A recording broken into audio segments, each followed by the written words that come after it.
ಕಾಲಿದೆ ಅಂತ ಅದು ಕೆಲಸ ಮಾಡ್ತಿದೆ ಅಂತ ಅಲ್ಲ, ಅದು ಕೆಲಸ ಮಾಡ್ತಿದೆಯೋ ಇಲ್ಲೋ ಅಂತ ತಿಳ್ಕೊಳ್ಳೋದು ತುಂಬಾ ಮುಖ್ಯ.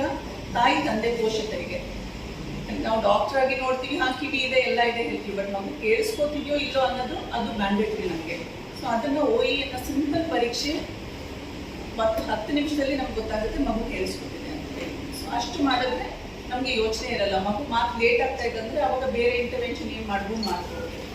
ಅದನ್ನ ರೀಕನ್ಫರ್ಮೇಷನ್ ಬೆರ ಅಂತ ಟೆಸ್ಟ್ ಇದೆ, ಅದನ್ನು 3 ಮಂತ್ಸ್ ಒಳಗಡೆ ಮಾಡಿ ನಾವು ಇಂಟರ್ವೆನ್ಷನ್ 3 ತಿಂಗಳಲ್ಲೇ ಶುರು ಮಾಡಬೇಕು. ಸೊ WHO ಅದೇ ಹೇಳುತ್ತೆ, ಸ್ಲೋಗನ್ ಇರೋದು ಕಮ್ಯುನಿಟಿ ಟು ಕ್ಲಾಸ್ ರೂಮ್. ಯಾವ ಮಕ್ಕಳು ಕ್ಲಾಸ್ ರೂಮಿಂದ ಹೊರಗೆ ಬೇಡ, ಆದಷ್ಟು ಇವಾಗೆಲ್ಲ ಒಳ್ಳೆ ಎಜುಕೇಷನ್ ಮೇನ್ ಸ್ಟ್ರೀಮ್ ತರೋಣ ಅಂತ ಹೇಳಿ. ಸೊ ಅದು ಯಾವಾಗ ಸಾಧ್ಯ ಅಂದರೆ ನಾವು 90%ಗಿಂತ ಜಾಸ್ತಿ ಲಾಸ್ ಇದ್ದರೆ 1 ವರ್ಷದ ಒಳಗೆ ನೀವು ಆಪರೇಷನ್ ಮಾಡಿದ್ರೆ ಮಗು ಕೇಳಿಸ್ಕೊಂಡ್ರೆ ಕಾಕ್ಲಿಯರ್ ಇಂಪ್ಲಾಂಟೇಷನ್ ಇಂದ ಅದು ಸಾಧ್ಯ ಆಗುತ್ತೆ.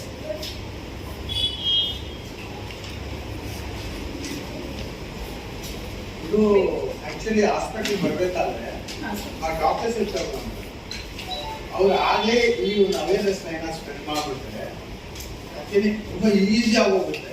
ಹೆಂಗಿದ್ರು ಹಾಸ್ಪಿಟಲ್ಗೆ ಬರಬೇಕು ಹೆರಿಗೆಗೆ ಅಲ್ವಾ, ಅಲ್ಲೇ ಬಂದ್ಬಿಟ್ಟು ಈ ಒಂದು ನಾಲೆಜ್ ಕೊಟ್ಬಿಟ್ರೆ ಹೆಂಗಿದ್ರ ಈ ಇಂಜೆಕ್ಷನ್ ಬರಬೇಕು, 15 ದಿವಸಕ್ಕೆ ಬರಬೇಕು, 35 ದಿವಸಕ್ಕೆ ಬರಬೇಕು ಅಂತ ಇದಕ್ಕೂ ಬನ್ನಿ ಅಂತ ಒಂದು ಚೆಕ್ ಮಾಡ್ಬಿಟ್ರೆ. ಅದಕ್ಕೆ ನಾವೀಗ ಡಾಕ್ಟರ್ಸ್ಗೆ ಅವೇರ್ನೆಸ್ ಮಾಡ್ತಿಲ್ಲ, ನಾವು ಪಬ್ಲಿಕ್ಗೆ ಅವೇರ್ನೆಸ್ ಮಾಡ್ತಾ ಇದೀವಿ. ಯಾಕಂದ್ರೆ ತೊಂದರೆ ಆಗೋದು ಮಕ್ಕಳಿಗೆ ಅಂದ್ರೆ ತಾಯಿ ತಂದೆಗೆ ಕಷ್ಟ. ಸೊ ತಾಯಿ ತಂದೆ ತಿಳ್ಕೊಂಡು ಅವ್ರು ಬಂದು ಕೇಳಬೇಕು, ನನ್ನ ಮಗು ನೀವು ಕೇರಿಂಗ್ ಟೆಸ್ಟ್ ಮಾಡಿಲ್ಲ ಪ್ಲೀಸ್ ಮಾಡಿ ಅಂತ ನಾವಾಗ ನಾವು ಮುಂದೆ ಬಂದು ಕೇಳಬೇಕು. ಯಾಕಂದ್ರೆ ಅದು ಎಲ್ಲ ಟ್ರೈ ಮಾಡಿದ್ವಿ, ಪೀಡಿಯಾಟ್ರಿಕ್ ಕಾನ್ಫರೆನ್ಸ್ ಆ ಥರ ಎಲ್ಲ ಮಾಡಿದ್ದೀವಿ. ಪ್ಲಸ್ ಆಸ್ ಅ ಪೇರೆಂಟ್ ನನ್ನ ಜವಾಬ್ದಾರಿ, ನನ್ನ ಮಗು ಕಿವಿ ಕೇಳಿಸ್ತಿದೆಯಾ ಇಲ್ಲ ಅಂತ. ಈಗ ನನ್ನ ಮಗು ಕಿವಿ ಸರಿ ಇಲ್ಲ, ಬೆಳೆದಿಲ್ಲ ಅಂತ ನಾನು ಹೋಗ್ತೀನಿ, ಈ ಮಗು ಕಿವಿ ಯಾಕೆ ಬೆಳೆದಿಲ್ಲ ಅಂತ ಮೊದಲೇ ಯಾಕೆ ಹೇಳಿಲ್ಲ ಅಂತ ತುಂಬಾ ಪೇರೆಂಟ್ಸ್ ಕ್ವೆಶ್ಚನ್ ಮಾಡ್ತಾರೆ. ಅಲ್ಟ್ರಾಸೌಂಡ್ ಅಲ್ಲಿ ನಿಮ್ಗೆ ಗೊತ್ತಾಗ್ಲಿಲ್ವಾ, ಪ್ರೆಗ್ನೆನ್ಸಿಯಲ್ಲಿ ಗೊತ್ತಾಗಿಲ್ವಾ ಅಂತ ಹೇಳಿ. ಸೊ ಬರೀ ಅದು ಬೆಳವಣಿಗೆ ಪಾಪ ತಾಯಂದ್ರಿಗೆ ಮಗು ಅಳಲ್ಲ, ಪಾಪ ಚೆನ್ನಾಗಿ ನಿದ್ದೆ ಮಾಡುತ್ತೆ, ಏನು ತೊಂದರೆ ಇಲ್ಲ, ಇದನ್ನ ಹೇಳಕ್ ಗೊತ್ತು. ಕಾರಣ ಕಿವಿ ಕೇಳಿಸ್ಲಿಲ್ಲ ಅದಕ್ಕೆ ಅಂತ ಗೊತ್ತಾಗುತ್ತೆ. ಸೊ ಅದನ್ನ ನಾವು ಹೇಳ್ತಾ ಇದೀವಿ. ಈಗ 3 ತಿಂಗಳು ಮಗುವಲ್ಲೇ ಬೆಚ್ಚಿ ಬೀಳುತ್ತೆ ಶಬ್ದಕ್ಕೆ. ಮೇಡಮ್, ಹುಟ್ಟಿದ ತಕ್ಷಣನೇ ಮಗು ಇವಾಗ ಮಾತಾಡ್ತಾ ಇದ್ರೆ, ನಾವು ಯಾರು ಮಾತಾಡ್ತಾ ಇದ್ರೆ ಸೌಂಡಿಗೆ ಅವರನ್ನು ನೋಡ್ತಾರೆ. ಯೂಶಲಿ ಶಬ್ದಕ್ಕೆ ಬೆಚ್ಚಿ ಬೀಳುತ್ತೆ, ಸ್ಟಾರ್ಟಿಂಗ್ ರಿಫ್ಲೆಕ್ಸಸ್ ನಮ್ದು ಅದಿರುತ್ತೆ, ಆಮೇಲೆ ರೆಕಗ್ನೈಸ್ ಮಾಡಿ ತಿರುಗುತ್ತೆ ಆ ಸೈಡ್ಗೆ ಎಲ್ಲ. ಸೊ ತಾಯಿ ತಂದೆಗೆ ಏನಾಗ್ಬಿಡುತ್ತೆ, ಅವ್ರ ಡೇ ಟು ಡೇ ಆಕ್ಟಿವಿಟಿಲಿ ಮಗುಗೆ ಜ್ವರ ಬಂದ್ರೆ ಮಾತ್ರ ಅಟೆನ್ಷನ್ ಕೊಡ್ತಾರೆ, ಮಗು ತಿನ್ಲಿಲ್ಲ ಅಂದ್ರೆ ಅಟೆನ್ಷನ್ ಕೊಡ್ತಾರೆ, ನೋಡ್ಲಿಲ್ಲ ಅಂದ್ರೆ ಗಮನ ಕೊಡಲ್ಲ. ಈ ವೈಬ್ರೇಷನ್ ಯಾವುದು ಎಚ್ಚರ ಆಗಲ್ಲ ಆಗುತ್ತೆ. ಅದೇ ಪಾಯಿಂಟ್ ಅವ್ರು ಹೇಳಿದೀಗ, ಮಗುನ ಮುಂದೆಯಿಂದ ಮಾತಾಡಿಸ್ತಾರೆ ಎಲ್ಲರೂ, ಅಂತ ಹೇಳಿದ ತಕ್ಷಣ ಮಗು ನಗುತ್ತೆ, ಅವಾಗೆಲ್ಲ ಚೆನ್ನಾಗಿದೆ ಅಂತ ಹೇಳ್ತಾರೆ ಆಯ್ತಾ. ಮತ್ತೆ ಮಗು ಮಲಗಿರುವಾಗ ಬೆಡ್ ಮೇಲೆ ತಟ್ಟಿದ್ರು ಮಗು ಎದ್ಬಿಡುತ್ತೆ, ಅದು ವೈಬ್ರೇಷನ್ ಅಷ್ಟೇ. ಆದ್ರೆ ಮಗುಗೆ ಇವಾಗ ಫಾರ್ ಎಕ್ಸಾಂಪಲ್ ಮಗು ಮಲ್ಕೊಂಡಿದೆ, ಜೋರಾಗಿ ಕುಕ್ಕರ್ ವಿಸಿಲ್ ಬಂತು, ಮಿಕ್ಸಿ ಸೌಂಡ್ ಮಗು ಎದ್ಕೊಳ್ತಾ ಇಲ್ಲ ಅಂದ್ರೆ ಏನೋ ಪ್ರಾಬ್ಲಮ್ ಇದೆ ಅಂತ ಅರ್ಥ. ಬಟ್ ಅವ್ರು ಏನ್ ಅನ್ಕೋತಾರೆ, ಮಗು ಚೆನ್ನಾಗಿ ನಿದ್ದೆ ಮಾಡ್ತಾ ಇದೆ ಮೇಡಮ್. ಇದು ನನ್ಗೆ ಗಮನಿಸಿದಂಗೆ ಮಗು ಹುಟ್ಟಿದಾಗ ಅಳಲಿಲ್ಲ, ಅದಕ್ಕೆ ಟಿವಿ ಈ ತರ ಮೇಡಮ್ ಹೇಳ್ತಾರೆ. ಹೌದು, ಬಟ್ ನಾನು ನೋಡಿದ್ದೀನಿ ಬಹಳ ಮಕ್ಕಳಿಗೆ ಈ ಮೈಂಡ್ ಮೆಚೂರ್ ಆಗದೆ ಆಟಿಸಮ್ ಇರೋರಿಗೆ ಒಂಥರ ಮೂಗು ಲಿಪ್ಸ್ ಒಂಥರ ಆಗಿರುತ್ತೆ. ಅದು ಅದು ಜೆನೆಟಿಕ್ ಅಂತ ನಾವು ಹೇಳ್ತೀವಿ. ಅದು ಜೆನೆಟಿಕ್ ಸಿಂಡ್ರೋಮ್ಸ್ ಇರುತ್ತೆ. ಅಲ್ಲಿ ನಮ್ಗೆ ಏನಾಗುತ್ತೆ, ಸಂಬಂಧದಲ್ಲಿ ಮದುವೆ ಮಾಡಿ ಮಗು ಆದಾಗ ಚಾನ್ಸಸ್ ಜಾಸ್ತಿ ಇರುತ್ತೆ ಆ ತರ.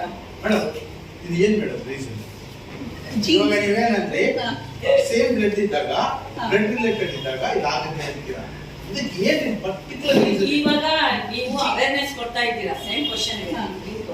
ಬಟ್ ಹಿಂದಿನ ಕಾಲದಲ್ಲಿ ಅದು ಅದೇ ಒಂದು ಪದ್ಧತಿ, ಇಲ್ಲಾಂದ್ರೆ ಅವ್ರು ಮದ್ವೆನೇ ಆಗ್ತಾ ಇರ್ಲಿಲ್ಲ.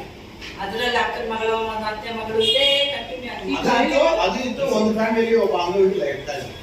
ಅವಾಗಿತ್ತು, ಅವೇರ್ನೆಸ್ ಇರ್ಲಿಲ್ಲ. ಅದು ದೇವರು ಕೊಟ್ಟಿದ್ದು ವರ ಅಂದ್ಕೊಂಡು ಇವಿಷ್ಟು ಕಂಟಿನ್ಯೂ. ಏನೇ ಕಾಯಿಲೆ ಬಂದು 30 ವರ್ಷದಲ್ಲಿ ಹೋಗೋರು, ಹಾರ್ಟ್ ಸಂಬಂಧ ಅದೆಲ್ಲ, ಬಟ್ ನಾವು ಅದು ಐಡೆಂಟಿಫೈ ಮಾಡ್ತೀವಿ. ಈ ಮನೆ ಏನಂದ್ರೆ ರಿಲೇಟೆಡ್ ಇದ್ರೆ ಏನಕ್ಕೆ ಈ ತರ ಒಂದು ಇದು ಬರುತ್ತೆ ಡಿಫೆಕ್ಟ್ ಅಂದ್ರೆ ಜೀನ್ ಅಲ್ಲಿ ಮಲ್ಟಿಪಲ್ ಯಾವುದೇ within the same family inbreeding ಆದಾಗ ಜೀನ್ ಅಲ್ಲಿ ವ್ಯತ್ಯಾಸ ಬಂದೇ ಬರುತ್ತೆ, ಎರರ್ ಆಗೇ ಆಗುತ್ತೆ ಮಲ್ಟಿಪ್ಲೈ ಆದಾಗ. ಏನಕ್ಕೆ ಅಂದ್ರೆ ನನ್ಗೂ ಗೊತ್ತಿಲ್ಲ ಮೇಡಮ್ ಹೊಸದಾಗಿ ಬೇರೆಯವ್ರು ಮಾಡ್ಕೊಂಡಿರೋದು ಕೂಡ ಹಂಗಾಗಿರೋರು. ಅದು ಕಡಿಮೆ ಚಾನ್ಸಸ್. ಈ ಜೀನ್ ಅಂದ್ರೆ ಇದೆಲ್ಲ ಬಯೋಕೆಮಿಸ್ಟ್ರಿ ಇರುತ್ತೆ ನಮಗೆ. ಪ್ರೋಟೀನ್ ಆಲಿಲ್ಸ್ ಅಂತ ಹೇಳ್ತೀವಿ ನಾವು. ಈ ಒಂದು ಅಮೈನೋ ಆಸಿಡ್ ಫಾರ್ಮೇಶನ್ ಅಲ್ಲಿ ಒಂದು ಜೀನ್ ಕ್ರೋಮೋಸೋಮ್ಸ್ ಏನಿದೆ ಅದರಲ್ಲಿ ಜೀನ್ಸ್ ಇರುತ್ತೆ. ಆ ಅಮೈನೋ ಆಸಿಡ್ ಅಲ್ಲಿ ಯಾವುದೋ ಒಂದು ಮಿಸ್ ಆಯ್ತು, ಇಲ್ಲ ಟ್ರಾನ್ಸ್ಲೋಕೇಟ್ ಆಯ್ತು, ವೇರಿಯೇಷನ್ ಆಯ್ತು ಅಂದ್ರೆ ಬಂದ್ಬಿಡುತ್ತೆ ಅದು. ಸೊ ಅದನ್ನ ಜೀನ್ ಥೆರಪಿ ಎಲ್ಲ ಇದೆ. ಹಿಯರಿಂಗ್ ಲಾಸ್ ಅಲ್ಲಿ ಒಂದು ಜೀನ್ ಥೆರಪಿಯಲ್ಲಿ ಟ್ರೀಟ್ಮೆಂಟ್ ಇದೆ, ಬಟ್ ಅದು ಒಂದೇ ಒಂದು ಜೀನ್ ಇದಕ್ಕೆ ಮಾತ್ರ ಇರೋದು. ಬಟ್ ಅದು ನಮ್ಮ ಇಂಡಿಯಾಲಿಲ್ಲ, ಅಬ್ರಾಡ್ ಅಲ್ಲಿ ಇಟ್ಸ್ ಆನ್ ಟ್ರಯಲ್ ಬೇಸಿಸ್ ಇದೆ. ಇನ್ನು ನಮ್ಮ ಇಂಡಿಯಾಲಿ ಏನು ಬಂದಿಲ್ಲ ಅದೆಲ್ಲ. ಸೊ ನಾವು ಹೇಳೋದು ಅಟ್ಲೀಸ್ಟ್ ನಾವು ತಿಳ್ಕೊಂಡಿದ್ದೀವಿ ಇದರಿಂದ ತೊಂದರೆ ಆಗುತ್ತೆ, ಆದಷ್ಟು ಅವಾಯ್ಡ್ ಮಾಡೋದು ಬೆಟರ್. ಇನ್ ದ ಫ್ಯಾಮಿಲಿ ಮದುವೆಗಳಾಗೋದು ಆದಷ್ಟು ಪ್ರೆಗ್ನೆನ್ಸಿಯಲ್ಲಿ ಫಸ್ಟ್ 3 months ತಾಯಿಗೆ ಚೆನ್ನಾಗಿ ಊಟ ನೆಮ್ಮದಿ ಇದ್ರೆ ಹೆಲ್ತಿಯಾಗಿ ಬೆಳೆಯುತ್ತೆ. ಯಾಕಂದ್ರೆ ಬೆಳೆಯೋದೇ ನಮಗೆ 4 ವಾರದಿಂದ 10 ವಾರ ಪ್ರೆಗ್ನೆನ್ಸಿಯಲ್ಲಿ. ಆ ಟೈಮಲ್ಲಿ ತಾಯಿಗೇನ ಇನ್ಫೆಕ್ಷನ್ ಆಯಿತು, ಊಟ ಸರಿಗಿಲ್ಲ, ಏನೋ ತೊಂದರೆಗಳಿರುತ್ತೆ ಅಂದರೆ ಒಳಗಡೆ ಒಂದೊಂದು ಮಕ್ಕಳಿಗೆ ಕಿವಿ ಒಳಗಡೆ ಕಾಫಿಯಾನೇ ಬೆಳೆದಿರಲ್ಲ, ಆವಾಗ ನಮಗೆ ಈ ಆಪ್ಷನ್ಸು ಇರಲ್ಲ. ಸೊ ಅದೆಲ್ಲ ಆಗೋದು ಫಸ್ಟ್ 3 months ಅಲ್ಲಿ. ಸೊ ಆದಷ್ಟು healthy pregnancy, healthy delivery is most important. ಯಾಕಂದ್ರೆ ಸಮ್ಟೈಮ್ಸ್ ಏನಾಗುತ್ತೆ, ರುಬೆಲ್ಲಾ ಅಂತ ವ್ಯಾಕ್ಸಿನೇಷನ್ ನಾವು ಕೊಡ್ತಾ ಇದ್ದೀವಿ, ಆದರೂ ಕೂಡ ಸ್ವಲ್ಪ ಮಕ್ಕಳಿಗೆ ರುಬೆಲ್ಲಾ ಅಂತ ಆಗ್ಬಿಟ್ಟು ಹಾರ್ಟು, ಕಿವಿ, ಕಣ್ಣು 3 ತೊಂದರೆಗಳು ನಾವು ನೋಡ್ತೀವಿ. ಸೊ ಇದೆಲ್ಲ awareness is only way as a mother should take care. Madam, ಅತಿ ಹತ್ತಿರದ ರಕ್ತ ಸಂಬಂಧಿಗಳಲ್ಲಿ ಮದುವೆ ಆಗೋದು ಒಂದೇ ಕಾರಣನ, ಪ್ರಮುಖ ಕಾರಣನ, ಬೇರೆ ಕಾರಣಗಳು ಇದಾವೆ? ಬೇರೆ ಕಾರಣಗಳಿದೆ. ಯಾವ್ಯಾವ? ಅದನ್ನ ಹೇಳಿದೆ, ಲೋ ಬರ್ತ್ ವೆಯ್ಟ್ ಅಂತ. ಮಗುದ ವೆಯ್ಟ್ ನಮ್ದು ನಾರ್ಮಲ್ 2.5 ಅಂತ ಹೇಳ್ತೀವಿ, ಅದಕ್ಕಿಂತ ಕಡಿಮೆ ಇತ್ತು ಮಗು ವೆಯ್ಟ್ ಅಂದರೆ ಆವಾಗ ಹೇರ್ ಸೆಲ್ಸ್ ಅಂತ ಏನಿದೆ ಅದು ಡ್ಯಾಮೇಜ್ ವೆರಿ ಸೆನ್ಸಿಟಿವ್. ಅದು ಇರಿವರ್ಸಿಬಲ್ ಡ್ಯಾಮೇಜ್. ಈಗ ಬೇರೆ ಯಾವುದೇ ಡ್ಯಾಮೇಜ್ ಆದರೂ ರೀಜನರೇಟ್ ಆಗೋ ಚಾನ್ಸಸ್ ಇರುತ್ತೆ. ಹೇರ್ ಸೆಲ್ಸು ರೀಜನರೇಟ್ ಆಗಲ್ಲ. ಒಂದ್ಸರಿ ಡ್ಯಾಮೇಜ್ ಆಯಿತು ಅಂದರೆ ಮುಗಿದೋಯ್ತು. ಸೊ ಲೋ ಬರ್ತ್ ವೆಯ್ಟ್ ಅಂತ ಹೇಳ್ತೀವಿ. ಇನ್ನೊಂದು ಹೈಪಾಕ್ಸಿಯಾ ಅಟ್ ಬರ್ತ್, ಹುಟ್ಟಿದ ತಕ್ಷಣ ಅಳ್ಳಿಲ್ಲ ಅಂದರೆ. ಆಮೇಲೆ ಇನ್ಕ್ರೀಸ್ ಬಿಲಿರುಬಿನ್. ನಾವು ಜಾಂಡಿಸ್ ನಾರ್ಮಲ್ ಅಂತ ಹೇಳ್ತೀವಿ, 3 ದಿನದಲ್ಲಿ ಬರುತ್ತೆ ಮಗುಗೆ ಜಾಂಡಿಸ್, ಅದು ನಾರ್ಮಲ್ ಫಿಸಿಯೋಲಾಜಿಕಲ್ ಅಂತ. ಲಿಮಿಟ್ ಸ್ವಲ್ಪ ಜಾಸ್ತಿ ಆಯಿತು ಅಂದರೆ ಅದಕ್ಕೆ ಬಿಕಮ್ಸ್ ಪೆಥಾಲಜಿಕಲ್. ಸೊ ನಾವು ಮಾನಿಟರ್ ಮಾಡಬೇಕು ಬ್ಲಡ್ಡಲ್ಲಿ ಎಷ್ಟಿದೆ ಅಂಶ ಜಾಂಡಿಸ್ದು, ಕಾಮಲೆ ಅಂತ ಹೇಳ್ತೀವಲ್ಲ. ಸೊ ಅಕಸ್ಮಾತ್ 18ಗಿಂತ ಜಾಸ್ತಿ ಇದೆ ಅಂದರೆ ಹೇರ್ ಸೆಲ್ ಡ್ಯಾಮೇಜ್ ಆಗೋ ಚಾನ್ಸಸ್ ಇರುತ್ತೆ. ಸೊ ಆದರೂ ಅಲ್ಲಿವರೆಗೂ ಹೋಗೋದಕ್ಕೆ ಬಿಡಬಾರ್ದು. ಅಕಸ್ಮಾತ್ ಆದರೂ ಕೂಡ ಟ್ರಾನ್ಸ್ಫ್ಯೂಷನ್ ಆಪ್ಷನ್ಸ್ ಎಲ್ಲ ಇದೆ. ಸೊ ಅದು ಬಂದು ಆಮೇಲೆ ಇನ್ಫೆಕ್ಷನ್, ಟಾರ್ಚ್ ಇನ್ಫೆಕ್ಷನ್ ಅಂತ ನಾವೇನು ಹೇಳ್ತೀವಿ. ಪ್ರೆಗ್ನೆನ್ಸಿಯಲ್ಲಿ ಫಸ್ಟ್ 3 months ಅಲ್ಲಿ ತಾಯಿಗೆ ಏನಾದರೂ ಇನ್ಫೆಕ್ಷನ್ ಆದರೆ ಸೈಟೋಮೆಗಲ್ ವೈರಸ್ ಇನ್ಫೆಕ್ಷನ್, ಮಗು ಹಿಯರಿಂಗ್ ಲಾಸ್ ಆಗಿ ಹುಟ್ಟುತ್ತೆ, ಇಲ್ಲ ಹುಟ್ಟಿರೋ ನಾರ್ಮಲ್ ಇದ್ದು ಆಮೇಲೆ ಬರ್ತಾ ಹಿಯರಿಂಗ್ ಲಾಸ್ ಆಗುತ್ತೆ. ಈಗ ನಮ್ಮ ಇನ್ಸಿಡೆನ್ಸ್ 4,000 to 5,000 ಮಕ್ಕಳಲ್ಲಿ ಅಂದರೆ it's quite a high incidence. So actually world standard ಎಷ್ಟಿದೆ ನಮಗೆ? ವರ್ಲ್ಡ್ ಇಂಡಿಯಾದು 4 to 5 ಇದೆ. ವರ್ಲ್ಡಲ್ಲಿ ಐ ಥಿಂಕ್ 1 to 2 ಮಕ್ಕಳಲ್ಲಿ ಅಷ್ಟಿಲ್ಲ. ಅಡಲ್ಟಲ್ಲಿ ಇದೆ ವರ್ಲ್ಡಲ್ಲಿ, ಮಕ್ಕಳಲ್ಲಿ ನಮ್ಮಲ್ಲೇ ಜಾಸ್ತಿ ಇರೋದು ಇಂಡಿಯಾದಲ್ಲಿ. ಕಿವಿ ಕೆಲಸ ಇದ್ರೆ ಮಾತು ಬರಬೇಕು. ಹೌದು. ಸೊ ಅದು ನಮ್ದು ಒಂದು ಶೀಟಲ್ಲಿ ಕೊಟ್ಟಿದ್ದೇವೆ. ಈಗ ನಮ್ದು ಕಿವಿ ಏನಂದ್ರೆ ಬರೀ ಒಂದು ಟ್ಯೂಬ್ ಮಾತ್ರ, ಒಂದು ಮಾಧ್ಯಮ ಶಬ್ದ ಹೋಗೋದಕ್ಕೆ. ಅದು ಮೆದುಳಿಗೆ ತಲುಪಿದ್ರೆ ಮಾತ್ರ ಮೆದುಳಿಗೆ ತಿಳಿಯುತ್ತೆ ಇದು ಶಬ್ದ, ಇದು ಮ್ಯೂಸಿಕ್, ಇದು ಗಲಾಟೆ ಅಂತ. ತಿಳುವಳಿಕೆ, ಮಾತು ಎಲ್ಲ ಮೆದುಳಲ್ಲೇ ಡೆವಲಪ್ ಆಗುತ್ತೆ. ಸೊ ಅದಕ್ಕೆ ನಾವು ಹೇಳ್ತೀವಿ 2 ವರ್ಷದ ಒಳಗಡೆ ನೀವು ಏನು ಮಾಡಿದ್ರೆ ಯೂಸ್ಫುಲ್. ಅದಾದ್ಮೇಲೆ ಏನೇ ಮಾಡಿದ್ರು ಕೂಡ ಕೇಳಿಸ್ಕೊಡುತ್ತೆ ಮಗು, ಕಲಿಯೋದು ಕಮ್ಮಿ, ಅರ್ಥ ಮಾಡ್ಕೊಳ್ಳೋದು ಕಮ್ಮಿ. ಸೊ ಎಲ್ಲದರಲ್ಲೂ ಕಾಂಪ್ರಮೈಸ್ ಆಗುತ್ತೆ. ಯಾವುದು ನಾವು ಬೇಗ ಮಾಡಿ ನಾರ್ಮಲ್ ಕೊಡಬಹುದು ಕೊಡೋಣ, ಯಾವ್ದು ಆಗಲ್ಲ. ಇವಾಗ ಡಮ್ ಅಂಡ್ ಡಫ್ ಎರಡೂ ಇರುತ್ತೆ, ಬಟ್ ಟೂ ಇಂಟೆಲಿಜೆಂಟ್ ಇರ್ತಾರೆ. ಅವ್ರಿಗೆ ನಾವು ಇಂಟೆಲಿಜೆನ್ಸ್ ಬಗ್ಗೆ ಕ್ವೆಶ್ಚನ್ ಮಾಡ್ತಾನೆ ಇಲ್ಲ, ಬರೀ ಹಿಯರಿಂಗ್ ಅದ್ರ ರಿಲೇಟೆಡ್ ಸ್ಪೀಚ್ ಬರಲ್ಲ. ಮೇಡಮ್, ಈಗ ಜೀನ್ ಬಂದು ಎವರಿ ಬಾಡಿಯಲ್ಲಿ 2 ಕಾಪಿ ಇರುತ್ತೆ ಅಲ್ವಾ? ಅದರಲ್ಲಿ ಅಂದ್ರೆ ಅಪ್ಪ ಮತ್ತೆ ಅಮ್ಮ ಇಬ್ಬರಿಗೂ 2 ಕಾಪಿ ಇರುತ್ತೆ. ಅದ್ರಲ್ಲಿ ಡಿಫೆಕ್ಟಿವ್ ಜೀನು ಇರುತ್ತೆ, ಅದು ಮೋರ್ ಅಟ್ರಾಕ್ಟಿವ್ ಈ ಹುಟ್ಟ ಮಗುಗೆ. ಸೊ ಇಂಥದ್ರಿಂದ ಕೂಡ ಹೆಚ್ಚು ಬರುತ್ತೆ ಅಂತ ರಿಸರ್ಚ್ ಸೇಸ್.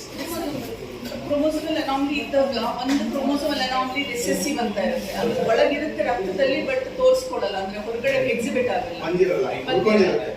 ಸೊ ಚೆಕ್ ಮಾಡಿದ್ರೆ 15 ವಯಸ್ಸಾದ್ರೆ ಹಿಂಗೆ ಒಂದು. ಬಟ್ ಇದು ಏನಾಗುತ್ತೆ, ಅಪ್ಪ ಅಮ್ಮಂದು ಇಗ್ನೋರೆನ್ಸ್, ಮನೇಲಿರೋ ಇಗ್ನೋರೆನ್ಸ್ ಅನುಭವಿಸೋದು ನಾವು.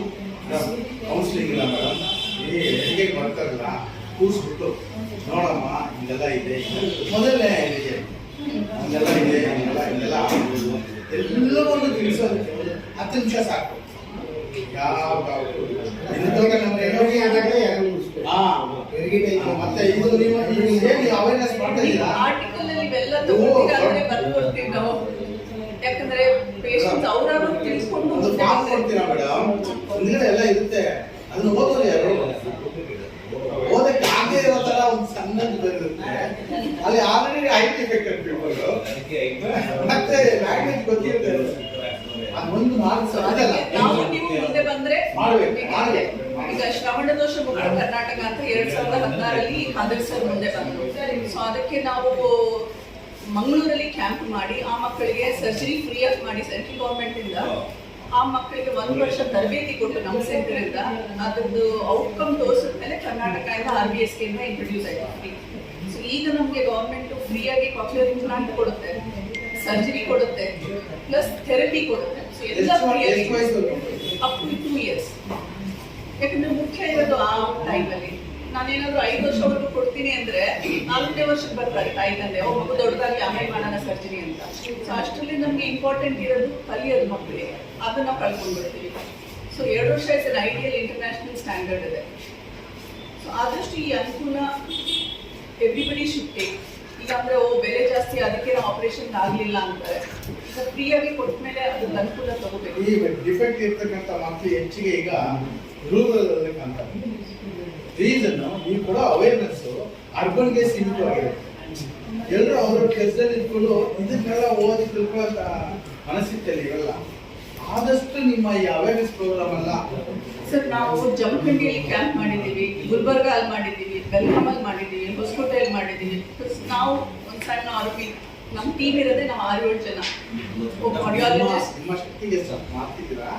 ನಾನು ಜನರಲ್ ಆಗಿ ಹೇಳ್ತೀನಿ, ನಾನು 10-14 ವರ್ಷದಿಂದ ಇದೆ. ಇದು ಬಿಟ್ಟರೆ ಬೇರೆ ಏನು ಮಾಡಲ್ಲ. ನಮ್ಮ hearing and awareness and prevention and treatment to the extent ಈ ಮಕ್ಕಳಿಗೆ ನಾವು hand holding up to college ಲೆವೆಲ್ವರೆಗೂ ಮಾಡ್ತೀವಿ. ಸರ್ಜರಿ ಮಾಡಿ ಬಿಡಲ್ಲ.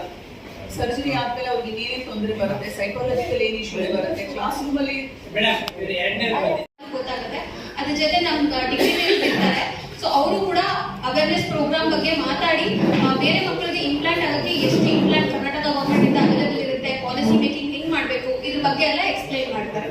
So this is a basically awareness programme. So world hearing day ಅಂತ ಒಂದು ನಡೆಯುತ್ತೆ March 3rd, ಮತ್ತೆ ಕಾಕ್ಲಿಯರ್ ಇಂಪ್ಲಾಂಟ್ ಡೇ ಸೆಲೆಬ್ರೇಷನ್ ಅಂತ February 25th ನಡೆಯುತ್ತೆ. ಸೊ ಇವೆರಡು ಕಂಬೈನ್ ಮಾಡಿ ಇದೊಂದು ಪ್ರೋಗ್ರಾಮ್ ಅವೇರ್ನೆಸ್ ಆಗಿ ಮಾಡ್ತಾ ಇರೋದು. ಸೊ ಅಲ್ಲಿ ಅವತ್ತು ಟೋಟಲಿ ನಾವು 850+ ಮಕ್ಕಳಿಗೆ ಕಾಕ್ಲಿಯರ್ ಇಂಪ್ಲಾಂಟ್ ಸರ್ಜರಿ ಆಗಿದೆ. ಸೊ ಅದರಲ್ಲಿ ಆದಷ್ಟು ಮಕ್ಕಳು ಅವತ್ತು ಅವೈಲೇಬಲ್ ಇರ್ತಾರೆ. ಸೊ ಅವ್ರಿಗೆ ಅದರಿಂದ ಏನ್ ಬೆನಿಫಿಟ್ ಆಗಿದೆ ಅಂತ ಅವತ್ತು ಎಲ್ಲರಿಗೂ ಗೊತ್ತಾಗುತ್ತೆ. ಸೊ ಇದರಿಂದ ಬೇರೆ ಪೇರೆಂಟ್ಸ್ಗೆ ಬೇಗ ಇಂಪ್ಲಾಂಟ್ ಮಾಡಿದ್ರೆ ವೆರಿ ಯಂಗ್ ಚಿಲ್ಡ್ರನ್ಸ್ ಯಾರೇ ಆದ್ರೂ ಸರ್ಜರಿ ಮಾಡ್ಸಕ್ ಕಳಿಸ್ಬೇಕು ಹೆದರ್ತಾರೆ. ಚಿಕ್ಕ ಮಗು 6 ತಿಂಗಳು 1 ವರ್ಷದ ಮಗು ಸರ್ಜರಿ ಅಂದ್ರೆ ಯಾರಾದ್ರೂ ಹೆದರ್ತಾರೆ. ಬಟ್ ಆ 1-2 ದಿನ ಸರ್ಜರಿ ಮಗು ಹೋಗ್ ಬಂದ್ಮೇಲೆ ಆ ಮಗು ಲೈಫ್ ಫ್ಯೂಚರ್ ಅಲ್ಲಿ ಹೆಂಗಿರುತ್ತೆ ಅಂತ ನೋಡ್ಲಿಕ್ಕೆ ಎಲ್ಲರಿಗೂ ಅವತ್ತು ಸಿಗುತ್ತೆ. ಸೊ ಇದ್ರ ಬಗ್ಗೆ ಹೇಳಲಿಕ್ಕೆ ಇವತ್ತು ನಾವೇನ್ ಸೇರಿ ಈ ಪ್ರೋಗ್ರಾಮ್ ನೆಕ್ಸ್ಟ್ ಮಂತ್ ಫಸ್ಟ್ ನಾಳೆ ಹೌದು ಹೌದು ಗೊತ್ತಾಗುತ್ತೆ. ಅದ್ರ ಜೊತೆ ನಮ್ಮ ಡಿಗ್ರಿ ಇರ್ತಾರೆ. ಸೊ ಅವರು ಕೂಡ ಅವೇರ್ನೆಸ್ ಪ್ರೋಗ್ರಾಮ್ ಬಗ್ಗೆ ಮಾತಾಡಿ ಬೇರೆ ಮಕ್ಕಳಿಗೆ ಇಂಪ್ಲಾಂಟ್ ಆಗೋಕ್ಕೆ ಎಷ್ಟು ಇಂಪ್ಲಾಂಟ್ ಕರ್ನಾಟಕ ಗವರ್ಮೆಂಟ್ ಇಂದ ಅವೈಲೇಬಲ್ ಇರುತ್ತೆ, ಪಾಲಿಸಿ ಮೇಕಿಂಗ್ ಹೆಂಗ್ ಮಾಡಬೇಕು, ಇದ್ರ ಬಗ್ಗೆ ಎಲ್ಲ ಎಕ್ಸ್ಪ್ಲೈನ್ ಮಾಡ್ತಾರೆ. So this is a basically awareness programme. So world hearing day ಅಂತ ಒಂದು ನಡೆಯುತ್ತೆ March 3rd, ಮತ್ತೆ ಕಾಕ್ಲಿಯರ್ ಇಂಪ್ಲಾಂಟ್ ಡೇ ಸೆಲೆಬ್ರೇಷನ್ ಅಂತ February 25th ನಡೆಯುತ್ತೆ. ಸೊ ಇವೆರಡು ಕಂಬೈನ್ ಮಾಡಿ ಇದೊಂದು ಪ್ರೋಗ್ರಾಮ್ ಅವೇರ್ನೆಸ್ ಆಗಿ ಮಾಡ್ತಾ ಇರೋದು. ಸೊ ಅಲ್ಲಿ ಅವತ್ತು ಟೋಟಲಿ ನಾವು 850+ ಮಕ್ಕಳಿಗೆ ಕಾಕ್ಲಿಯರ್ ಇಂಪ್ಲಾಂಟ್ ಸರ್ಜರಿ ಆಗಿದೆ. ಸೊ ಅದರಲ್ಲಿ ಆದಷ್ಟು ಮಕ್ಕಳು ಅವತ್ತು ಅವೈಲೇಬಲ್ ಇರ್ತಾರೆ. ಸೊ ಅವ್ರಿಗೆ ಅದರಿಂದ ಏನ್ ಬೆನಿಫಿಟ್ ಆಗಿದೆ ಅಂತ ಅವತ್ತು ಎಲ್ಲರಿಗೂ ಗೊತ್ತಾಗುತ್ತೆ. ಸೊ ಇದರಿಂದ ಬೇರೆ ಪೇರೆಂಟ್ಸ್ಗೆ ಬೇಗ ಇಂಪ್ಲಾಂಟ್ ಮಾಡಿದ್ರೆ ವೆರಿ ಯಂಗ್ ಚಿಲ್ಡ್ರನ್ಸ್ ಯಾರೇ ಆದ್ರೂ ಸರ್ಜರಿ ಮಾಡ್ಸಕ್ ಕಳಿಸ್ಬೇಕು ಹೆದರ್ತಾರೆ. ಚಿಕ್ಕ ಮಗು 6 ತಿಂಗಳು 1 ವರ್ಷದ ಮಗು ಸರ್ಜರಿ ಅಂದ್ರೆ ಯಾರಾದ್ರೂ ಹೆದರ್ತಾರೆ. ಬಟ್ ಆ 1-2 ದಿನ ಸರ್ಜರಿ ಮಗು ಹೋಗ್ ಬಂದ್ಮೇಲೆ ಆ ಮಗು ಲೈಫ್ ಫ್ಯೂಚರ್ ಅಲ್ಲಿ ಹೆಂಗಿರುತ್ತೆ ಅಂತ ನೋಡ್ಲಿಕ್ಕೆ ಎಲ್ಲರಿಗೂ ಅವತ್ತು ಸಿಗುತ್ತೆ. ಸೊ ಇದ್ರ ಬಗ್ಗೆ ಹೇಳಲಿಕ್ಕೆ ಇವತ್ತು ನಾವೇನ್ ಸೇರಿ ಈ ಪ್ರೋಗ್ರಾಮ್ ನೆಕ್ಸ್ಟ್ ಮಂತ್ ಫಸ್ಟ್ ನಾಳೆ